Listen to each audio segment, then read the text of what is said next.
Let's talk about London.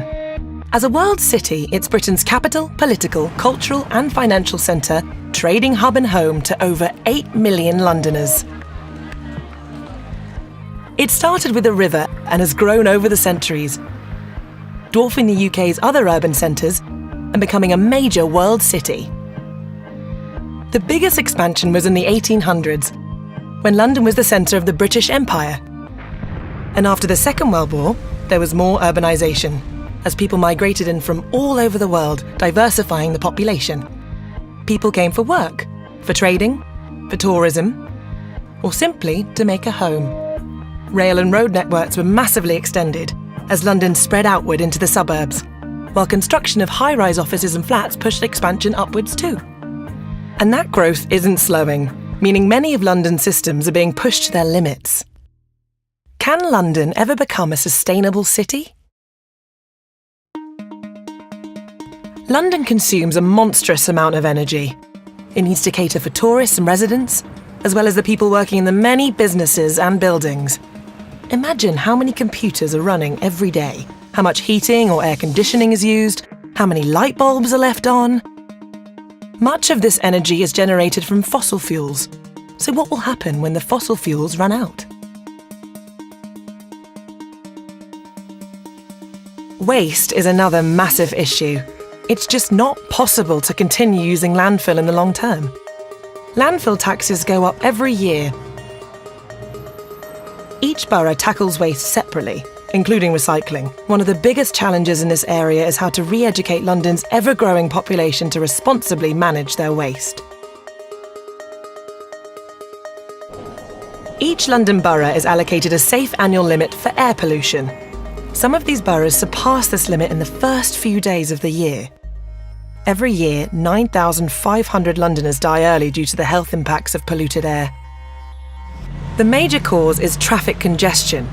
If we can't find solutions to it, then it could have a real effect on our daily lives, like wearing air filters when we travel around London. London's housing system is in crisis.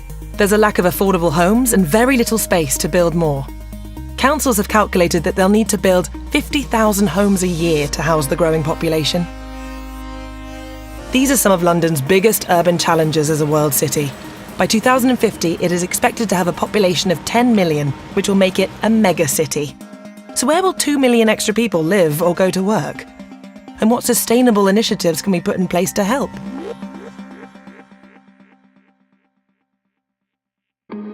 There are many big and small projects going on across London combating the challenges of urbanisation, from food growing and community gardens through to smart city technology.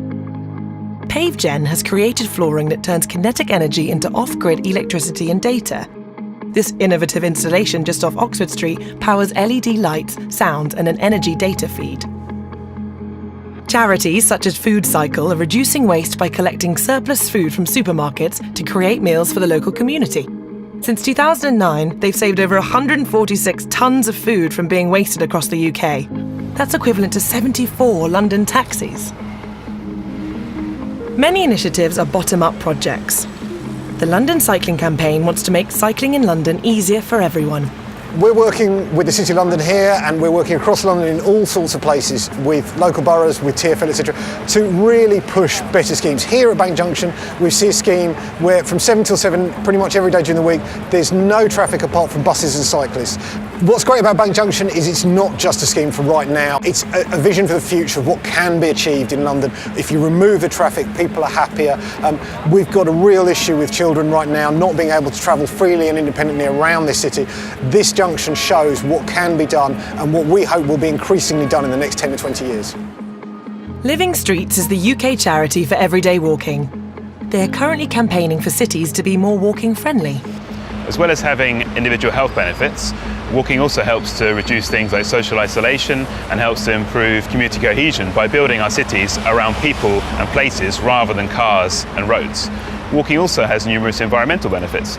By taking cars off the road, we're helping to reduce pollution and increase air quality. All these schemes show that we can respond to the challenges of London's urbanisation, meeting the needs of the population now, without compromising on the needs of future generations, making London sustainable. There are many more initiatives in London that we haven't mentioned. What's happening in your local area? What will you do to help London become a sustainable city?